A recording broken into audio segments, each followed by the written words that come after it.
Bitburg's Nightmare, the Volker Eckert story. Welcome to The Most Evil, where we delve into the minds of history's most notorious serial killers. In the quiet town of Bitburg, Germany, a shadow of terror once loomed large. Known as the Beast of Bitburg, Volker Eckert's reign of fear left an indelible mark on the 1990s.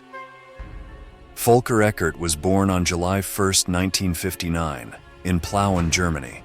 His early life was marked by a troubled upbringing in a working-class family. Eckert's childhood was described as tumultuous, with a strained relationship with his parents and few friends. He was often isolated, preferring solitude over social interaction. This isolation fueled his dark fantasies and aberrant behavior from a young age. After finishing his schooling, Eckert drifted from job to job, never settling in one place for long. He trained as a truck driver, a profession that would later facilitate his criminal activities by providing him with the mobility to travel across Germany and beyond. Eckert's criminal activities escalated rapidly. He targeted at least 3 women during the 1990s, terrorizing them in ways that shocked and horrified the local community. His victims were often vulnerable women, whom he lured into secluded areas before subjecting them to his violent impulses. The brutality of his attacks earned him the notorious moniker, Beast of Bitburg. Eckert primarily targeted vulnerable women, often choosing sex workers and hitchhikers who were less likely to be missed immediately or whose disappearances might not attract significant police attention.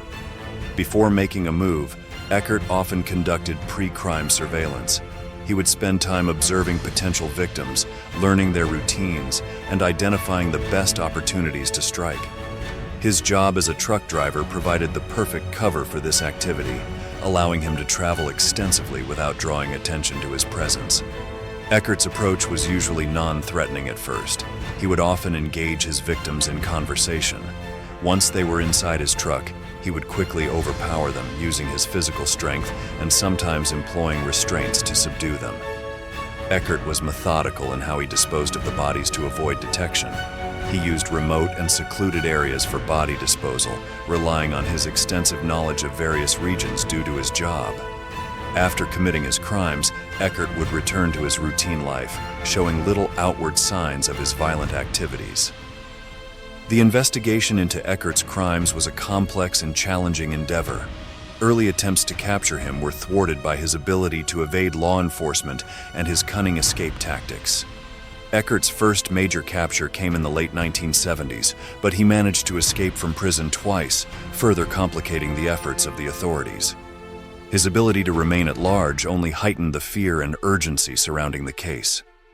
Volker Eckert's capture was a result of international cooperation and thorough investigation.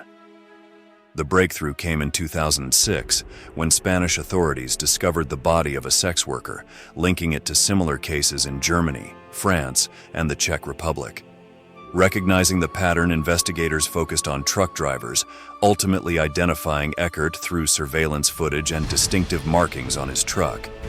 Eckert, a German long-haul truck driver with a violent past, was closely monitored. His erratic travel patterns matched the locations of the murders. On November 17, 2006, he was arrested in Cologne, Germany. Searches of his truck and belongings revealed trophies from his victims, and forensic evidence linked him to multiple crime scenes. Under interrogation, Eckert confessed to the murders, detailing his actions and motivations. Psychological evaluations confirmed his sadistic tendencies.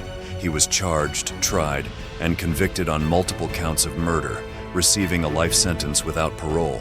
The case underscored the importance of international cooperation in tackling cross-border crimes and highlighted the effectiveness of collaborative law enforcement efforts. Volker Eckert's psychological profile revealed a deeply disturbed individual. His early exposure to violence and instability contributed to his development into a serial killer. Experts suggest that his crimes were driven by a need for power and control, as well as deep-seated psychological issues. Volker Eckert, the Beast of Bitburg, left behind a trail of terror and pain.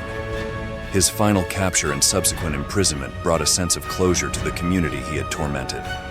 While the shadow of his crimes may linger, the story of Volker Eckert serves as a grim reminder of the importance of vigilance, justice and the resilience of those affected by his heinous acts.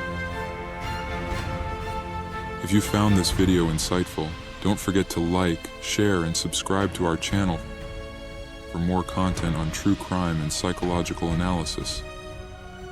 Remember to stay vigilant, and until next time, stay safe.